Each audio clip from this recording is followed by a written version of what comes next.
자, 오늘의 2위 소식. 떴다 쌍둥이 무인기. 이게 채널A 단독 보도 내용입니다. 어떤 내용인지 잠시 후에 상세히 알려드리겠습니다. 또 3위 소식은 조력자를 제거해라. 북한이 암살 방송을 했다고 전해지고 있습니다. 과연 누구를 제거하라는 이야기일까요? 이 얘기 나눠보도록 하겠습니다. 자, 지금부터 전해드릴 소식 저희 채널A 단독 내용입니다. 어떤 내용입니까? 예, 2014년 4월이죠. 그러니까 3년 전 정도 되는데 그때 아주 어떻게 보면 초보적인 형태의 무인기가 우리나라로 쭉 와서 청와대를 쭉 찍고 다시 돌아가다가 추락을 했습니다. 그래가지고 우리가 뒤늦게 이렇게 알게 됐는데요. 네. 그거하고 똑같은 거를 우리 군에서 다시 똑같이 제작을 해서 북한에 날려보내가지고 북한 지점을 지금 정찰을 하고 있다고 합니다. 그러니까 똑같이 만들었기 때문에 북한에서 이게 우리 건지 아니면 북한 건 저기 남쪽에서 만든 건지 이걸 알 수 없도록 하는 그런 교란 작전을 피고 있다고 합니다. 특히 알려지기로는 이 북한의 휴전선 인근은 북한의 레이더 성능이 따라잡지를 못해서 이게 본인들이 만든 무인기와 이 남한에서 복제한 똑같이 만든 쌍둥이 무인기와 서로 구별을 할 수가 없다. 그러니까 아주 자유롭게 우리 남한에서 보낸 무인기들이 이 북한 측을 촬영하고 돌아다녀도 구분을 할 수가 없는 거죠. 그렇죠? 어떻습니까? 이정훈 의원님. 저기 레이더라고 하는 건 사진기가 아니잖아요. 그렇죠. 레이더를 찍으면 저 모양이 나오는 게 아니라 네. 점으로 나오니까 네. 그거 북한이 뭐 판단하기는 정각고는 어려울 거고 네. 자기네가 띄우는 무전기라면 이제 컨트롤이 될 테니까 네네. 그걸로 해서 아마 할 수는 있을 거라고 봅니다. 네. 그렇군요. 그러니까 그들이 이게 육안으로 봐서는 구분 못하겠지만 장비를 통해서는 구분할 수가 있다. 그렇군요. 그런데요, 우리나라도 북한의 무인기가 청와대를 이렇게 정찰하고 네. 돌아가는 바람에 현재 그 청와대 축소 내만 네. 이스라엘제 그 레이더를 특수 레이더를 이제 도입을 해서 북한의 그 소형 그 무인기를 현재는 포착할 수가 있습니다. 네. 그런데 이게 숫자가 많지 않기 때문에 우리도 사실은 아주 소형 그 무인기를 잡기가 좀 힘든 상태인데 네. 북한은 하물며 북한이 레이더로 무인기를 잡는 것은 거의 불가능에 가깝습니다. 그렇군요. 자, 그러면 우리 군내에서 영리하게 대응하고 있는 북한의 무인기와 똑같이 만든 쌍둥이 무인기. 자, 이게 날려보내면 주로 어떤 군사 활동을 펼칠 수 있을까요? 저 정도 무인기는요. 네. 저거는 뭐라 그럴까?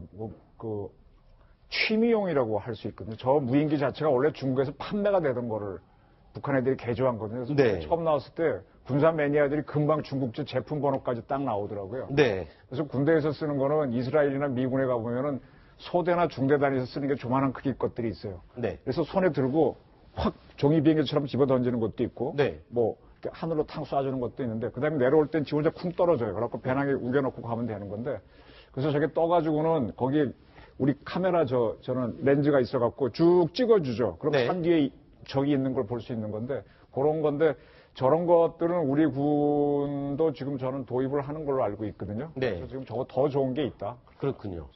바로 가장 큰 무인기의 그 용도가 현재 그 산 뒤에 있는 북한의 네. 장사정포가 네. 우리를 서울을 공격하느냐 마느냐 하는 것을 파악하는 데 가장 큰 목적이 있는 겁니다. 아하. 그러니까 저게 왜 우리가 저 무인기가 필요하냐면 산 뒤에 있기 때문에 레이더로도 포착이 안 되고 도대체 알 수가 없습니다. 알 수 없기 때문에 저 무인기가 굉장히 큰 역할을 하는 겁니다. 그래서 그렇군요. 사전에 북한이 우리를 공격할 조짐을 보이면 저 무인기가 바로 파악을 해서 우리한테 이제 전달을 하는데 저 조그마한 무인기는 그 장사정포를 공격할 능력은 없습니다만 한국군이 가지고 있는 그 이스라엘제 하피라고 있습니다. 하피. 네. 하피 무인기는 바로 그 장사정포하고 이제 충돌을 해서 장사정포를 파괴할 능력도 가지고 있습니다. 그렇군요.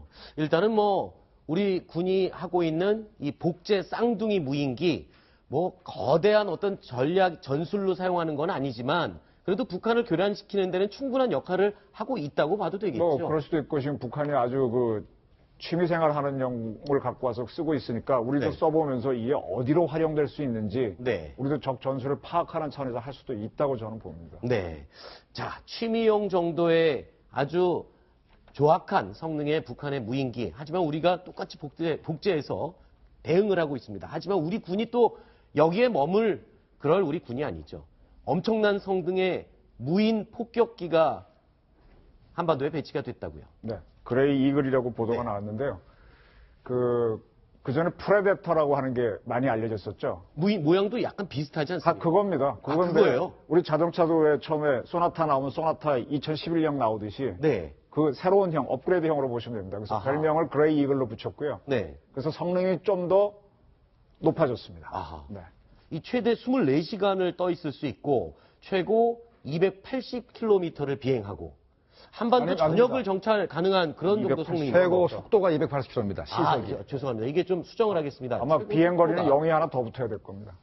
비행거리가 자, 이게 2,800km까지 거리를 나가요. 24시간 날아가는데 우리가 지금 그 더 날아갈 수 있죠. 서울에서 뉴욕까지 가면 얼마입니까? 열 몇 시간 날아가죠. 그때 가는 게 한 6,000km밖에 안 되는데 더 날아가죠. 그래서 지금 저 무인기가 왜 좋은가 하면요. 네. 우리 저 비행기 타고 확 고속으로 달릴 때 휙 돌면요. 네. 차 타고 갈 때 옆으로 쏠리죠, 몸이. 그렇죠.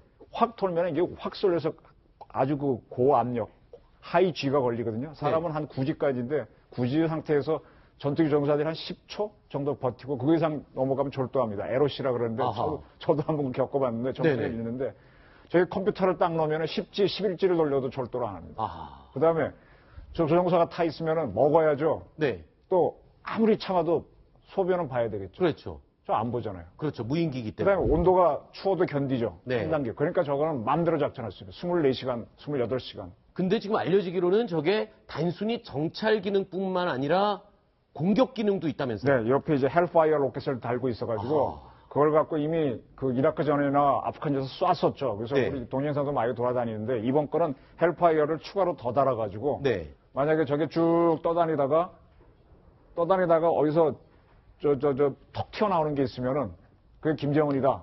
빵 쏘고 유유히 사라질 수 있죠. 그렇군요. 자, 그러면 이게 지금 한반도에 실전 배치됐다 하면 김정은은 지금 상당한 위협을 느낄 수도 있는 그런 재원의 무기라고 보면 되겠죠? 부담스럽죠. 김정은도 부담스럽죠.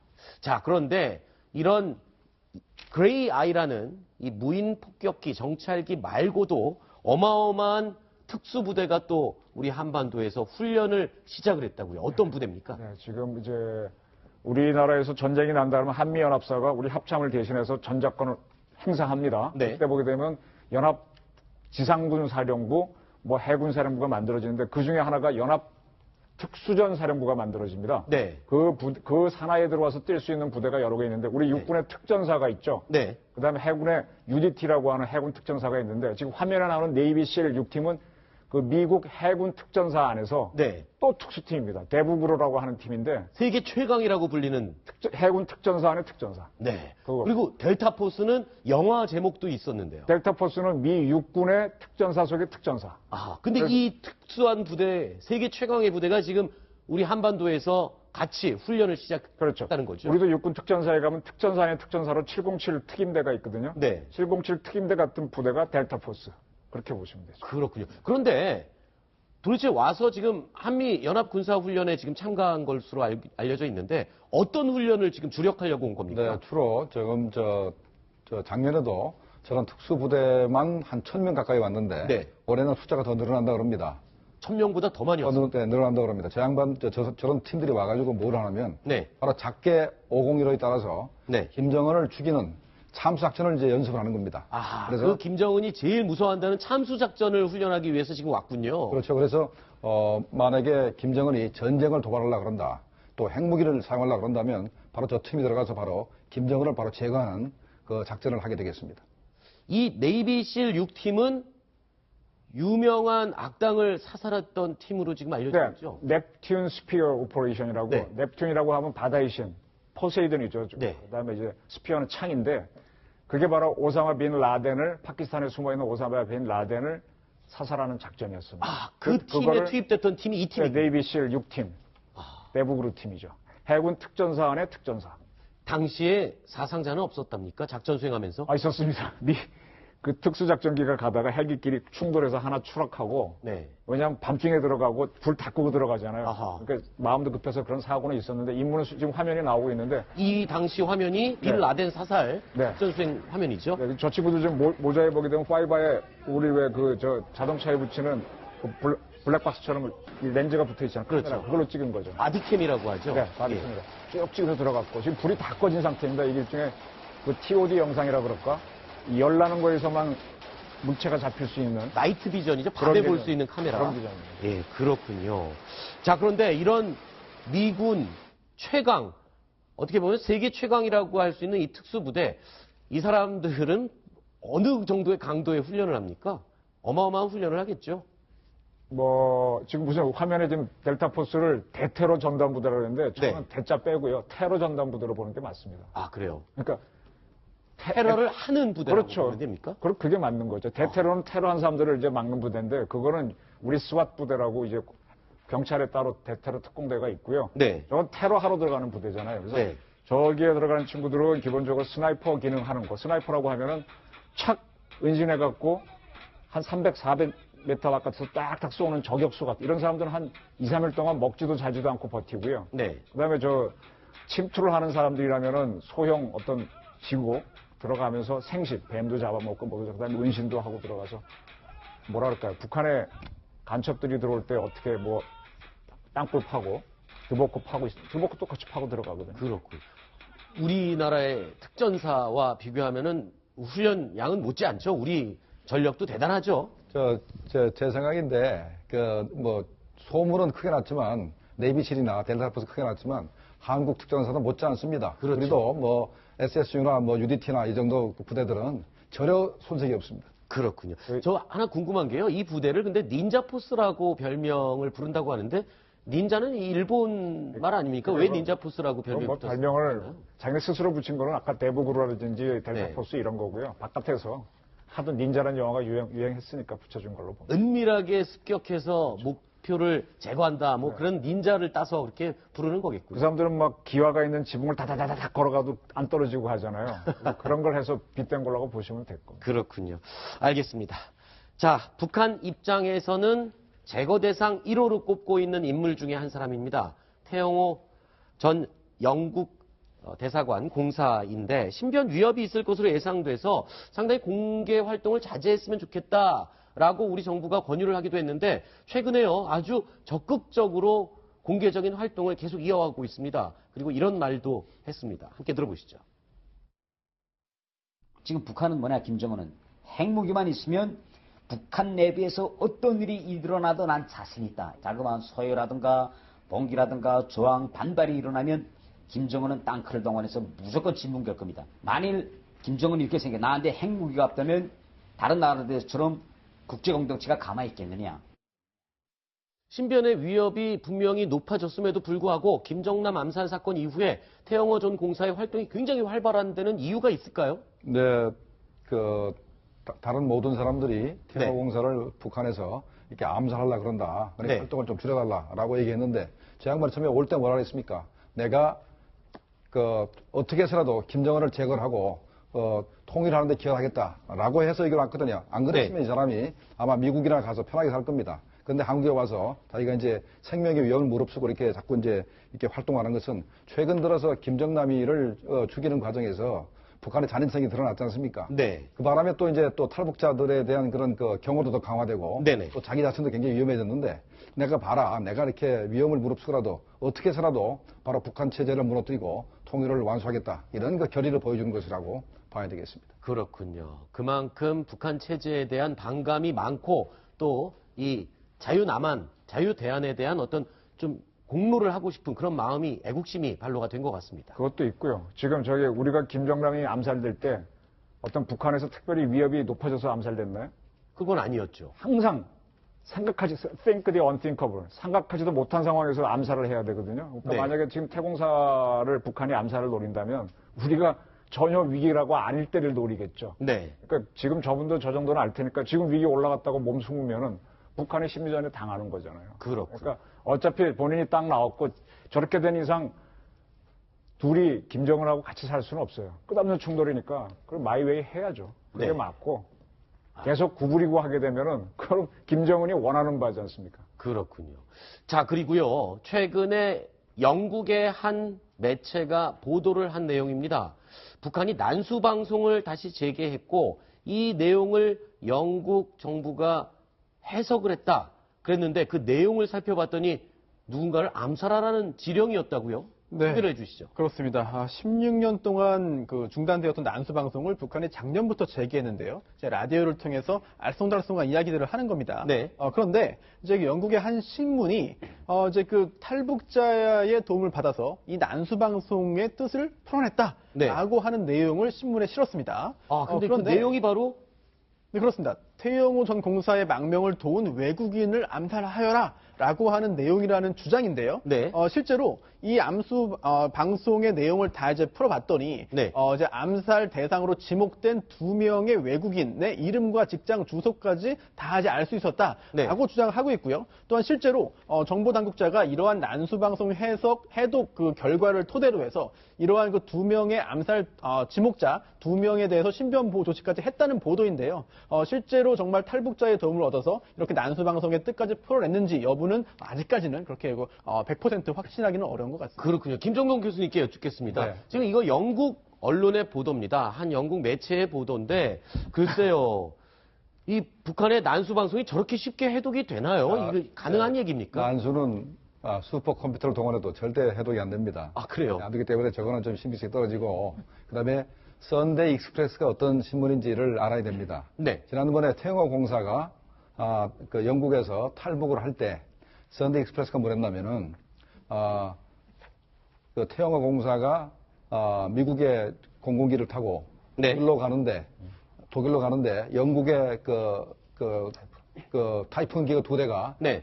호위 비행까지 해서 독일까지 갔다. 네. 라고 그때 소설 같은 얘기를 했던 게 신문이거든요. 아하. 그래서 거기에 맞춰서 좀 보실 필요가 있고, 그 다음에 이제 그 내용은 말이죠. 네. 내용은 그럴듯합니다. 네. 그 해독을 뭐 했다 그러는데 그건 믿을 수가 없는데 내용은 태영호를 도왔던 미국인 한 사람하고 영국인 한 사람을 이제 죽이겠다.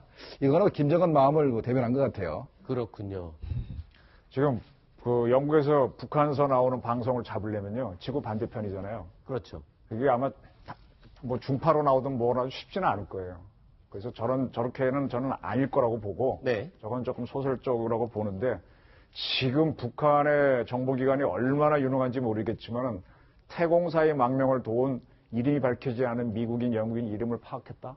쉽지 않을 거예요. 그렇습니까? 그건 공작의 기본인데 그래서 그건 딱 숨었죠. 그렇군요. 알겠습니다.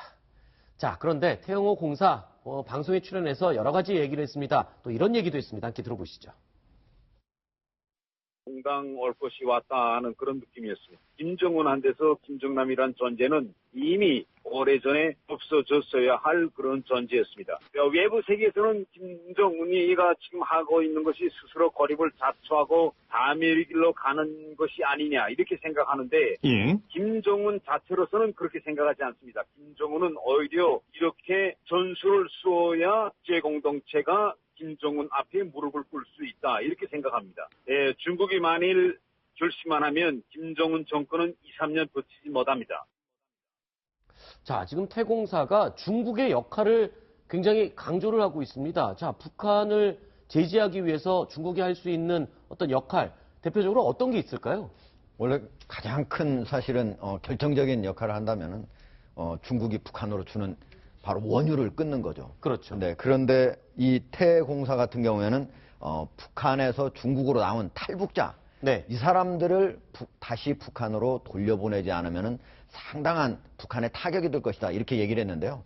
제가 보기에는 지금 중국이 네. 북한에서 유사시에 어떤 일이 났을 때 가장 걱정하는 것이 수십만 명 또는 수백만 명이 중국으로 넘어오는 길입니다. 그래서 아하. 제가 특파원으로 있을 때 2006년, 2009년 사이에도 압록강에다가 다 우리의 휴전선과 같은 그런 철조망을, 사실은 우리 휴전선과 같은 철조망은 아주 좋은 철조망인데 그 정도까지는 안 했지만 어쨌든 철조망을 쭉 쳐놨거든요. 네. 그렇기 때문에 중국이 그 탈북자들 가장 많이 와 있을 때는 한 15만 명에서 20만 명 정도 중국에 와 있어요. 지금은 이제 북한에서 김정은이가 집권한 지 5, 6년이 지나가지고 워낙 세게 단속을 하고 있기 때문에 그것이 한 5만에서 10만으로 줄었습니다. 네. 그럼에도 불구하고 만약에 중국은 이 사람들을 중국에 껴안고 있겠다 이런 생각은 절대 안 합니다. 빨리 돌려보내는 게 가장 편한 일이다 이렇게 생각하고 있습니다. 그러니까 그렇군요. 이걸 가지고 중국이 어떤 안 돌려보내는 걸로 해가지고 북한을 굴복시키다 이거는 태공사가 뭔가 잘못 생각한 거라고 생각이 듭니다. 네. 태공사가 중국의 어떤 역할을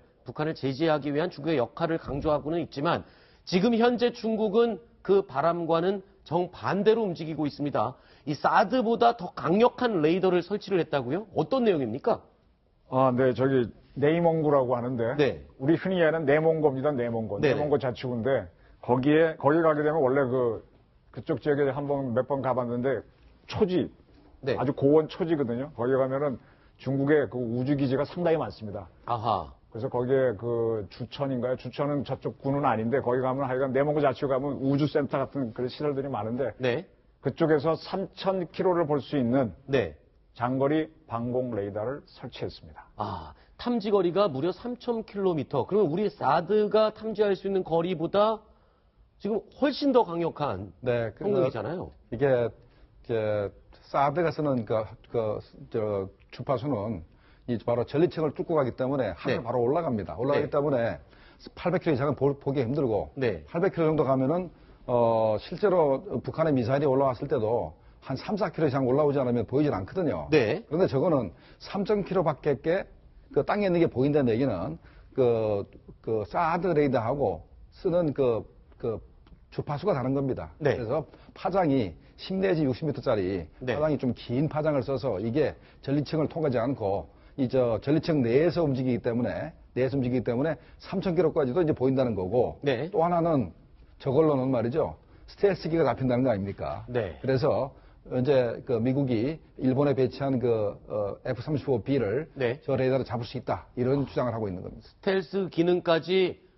무용지물화 시킬 수 있는 그렇게 강력한 레이더를 설치해 놓고 그래 놓고서는 우리한테는 사드 한다고 뭐라 그러는 거는 자긴 되는데 우리는 안 된다. 뭐 이런 심보 아닌가요? 근데 저 보도에 대해서 좀 더 확인을 해볼 필요가 있는데 네. 중국이 크게 레이더를 설치한 곳이 3곳이거든요. 네. 저 네이먼구는 원래는 북쪽 시베리아 쪽을 감시하기 위해서 설치한 겁니다. 아하. 그래서 저게 초지평선이라고 해서 그쪽은 쭉 평평하잖아요. 네. 그래서 원래 되어 있는 거죠. 파장이 10m에서 60m이기 때문에 사드 레이더는 그 파장이 2.5cm에 불과합니다. 네. 차이가 많은 사드의 레이더가 배나 더 좋은 거라고 볼 수 있는 거예요. 아하. 탐지거리가 길게 간다 해서 좋은 레이더 아닙니다. 아하. 그리고 원래 미국이나 그리고 그 알래스카 이런 데를 하기 위해서 헤이룽장성에 원래 그 레이더를 설치해 놓고요. 그 다음에 하나는 사천성의 서쪽을 향해서 설치를 해놨습니다. 네. 그 중에서 헤이룽장성에 설치했던 거를 최근에 와가지고 우리 한반도하고 일본을 감시하기 위해서 이거를 약간 남동쪽으로 돌려놨습니다. 네네. 그런데 이런 것들은 사실 과거에 설치했던 것들이고 그렇게 아주 좋은 레이더라고 볼 수 없고요. 네. 우리를 감시하고 있는 아주 좋은 레이더는 JY 레이더라고 해가지고 지금 산동성에 있습니다. 한 네. 500km 정도까지 나오는 레이더인데 그거는 아주 정확하게 우리의 여기에서 전투기가 뜬다든지 하는 것들을 모두 잘 볼 수 있는 그 레이더. 우리가 걱정해야 될 레이더는 바로 산동성에 있는 레이더입니다. 그렇군요. 중국 특파원이시면서 원래 중국 통이신데 중국 군사 문제에 대해서도 아주 해박한 지식을 가지고 계시네요. 그러니까 이제 저 레이더는 장파라 그래서 울렁울렁 가니까 멀리는 갑니다. 네네. 근데 이제 단파는 우리 왜 FM 방송이 단파잖아요. 짜자자자자 가니까 음질이 굉장히 좋죠. 네. 똑같이 이 새가 날아가는 동작이 굉장히 예민하지 않습니까? 그걸 딱 잡으려면 단파. 아까 그 사드 같은 걸 가서 정확하게 그래야 가서 갖다 맞추고 이거는 날라왔다는 그거 자체를 판단하기 위한 겁니다. 그렇군요. 자, 그런가 하면요. 이 살해된 김정남의 시신을 보관하고 있는 이 말레이시아가 김정남의 시신을 방부 처리했다라는 소식이 들리고 있어요. 어떤 이유에서입니까? 네. 민간 장의업체에서 김정남의 시신을 방부 처리했다는 그런 보도가 나왔는데요. 우선 두 가지의 그런 그 예상이 나오고 있습니다. 네. 일단 그 첫 번째로는요. 이제 그 북한과 이제 그 회담을 말레이시아가 갖게 되는데 네. 이 회담에서 이제 그 회담 결과에 따라서 이 김정남의 시신을 북한의 항공기를 통해서 결국은 이제 그 보내고요. 네. 또 그 대가로 이제 그 북한 내에 사실상 억류되어 있는 말레이시아 국민들이 이제 그 귀국을 보장받는 그런 절차가 이루어지지 않겠느냐라고 하면서 회담에 준비하는 차원에서 해외 운송 목적 아니냐라는 이야기 나오고 있습니다. 왜냐하면 항공기를 통해서 시신을 운송하기 위해서는 방부 처리가 필수이기 때문인 것이죠. 자, 두 번째 이유가 있죠? 네, 두 번째는 이제 그 부패가 너무 지금 진행이 되고 있다. 따라서 부패를 단순히 방지하기 위한 것인데 이게 바로 유가족들이 언제 와서 확인할지 모르기 때문에 네. 단순히 이제 놔둘 수 없고 이제 그 부패를 막아야 된다라는 것인데요. 그동안 김정남의 시신이 여러 차례의 그런 해동과 냉동을 반복하면서 검사 절차를 거쳤습니다. 네. 살해에 사용된 그런 물질을 확인하기 위한 그런 목적도 있었고 처음에 발견하지 못했기 때문에 여러 차례의 그런 검사가 있었는데요. 그러다 보니까 이미 마지막 부검 테이블에 올라왔을 때는 이미 부패가 시작되었다라는 보도도 있었습니다. 네. 그렇기 때문에 언제 가족들이 이제 유족들이 시신을 확인할지 모르기 때문에 일단 부패를 막기 위해서 방부 처리한 것이다라는 분석도 있습니다. 일단 말레이시아 부총리도 이 사실은 확인을 한 공식 사실이죠. 네, 이제 부패가 된 이유가 네. 김정남 시신을 꺼내서 이렇게 독극물을 검사하고 네. 또 냉동고에 넣어놨다가 다시 녹여서 검사하고 이렇게 반복하다 보니까 부패가 됐다고 합니다. 특히 얼굴 부분이 이제 부패되기 시작해서 네. 가족한테 보여주려고 그러면 일단은 이 부패 방지를 해야 되기 때문에 돈을 한 500만 원 들여가지고 부패 방지 조치를 했다고 그러고 현재 말레이시아하고 북한은 말이죠. 완전히 뭐랄까 전쟁 그러니까 아이디어 전쟁, 그러니까 보이지 않는 심리전도 하고 현재 머리싸움을 하고 있습니다. 네. 그러니까 현재 북한 입장에서는 말레이시아 공간에 있는 현광성이하고 김우길이를 어떻게 하면 뽑아낼까? 그렇죠. 계속 그걸 고민하고 그걸 고민하고 있는 것이고, 그런데 말레이시아 입장에서는 현광성의 김우길을 안 주고 어떻게 하면 네. 평양에 있는 자기네 8명, 9명 정도 되는 공간 직원들을 데려올까? 그걸 네. 현재 싸움하고 있는데 어떻게 보면 한 프로세스 중에 하나가 바로 이제 시신 네. 방부 처리라고 봐야 되겠습니다. 알겠습니다. 이런 가운데 북한의 김인용 유엔 차석 대사가 뉴욕에서 기자회견을 열었습니다. 그러면서 이런 엉뚱한 얘기를 또 했네요. 함께 들어보시죠. From A to Z, this case is the product of reckless moves of the United States and South Korean authority. The case of Kim Chul's death of the DPR, the citizens, has not yet been clearly identified, but the United States and the South Korean authority are groundlessly blaming the DPRK. 완강히 부인을 하고 있는데 여기다 더 황당한 얘기를 했다면서요. 그러니까 김정남 살해에 쓰였던 VX 가스가 우리 남한에서 한국에서 가져간 거다. 이런 얘기를 했다면서요. 그런 얘기는 할 수 있겠죠. 외교관이라고 하고 닭 잡아먹고 오리발을 내미는 직업이니까. 네. 근데 저 친구 영어 굉장히 잘하네요. 목소리라도 쫙 깔아가지고. 유엔 차석 대사인데 이 정도는 하시죠. 근데 그 전임 장관 누구죠? 말레이시아 간 친구는 그렇게 영어 퍼펙트 하지 않는데 굉장히 한국 외교관 같은데 네. 저런 친구 내세워서 쭉쭉 하는 거 보면 북한이 국가 시스템 아직도 움직이고 있다. 북한을 좀 더 쪼여야 된다는 게 저희 판단입니다. 네, 알겠습니다. 자, 이정훈 의원님, 김정봉 전 실장님 두 분은 여기서 인사를 드리고요. 이어지는 코너에서는 김동혁 기자 그리고 구자홍 차장이 나와서 이어가겠습니다. 오늘 말씀 고맙습니다. 자, 다음 순위 내용 같이 확인해 보시겠습니다.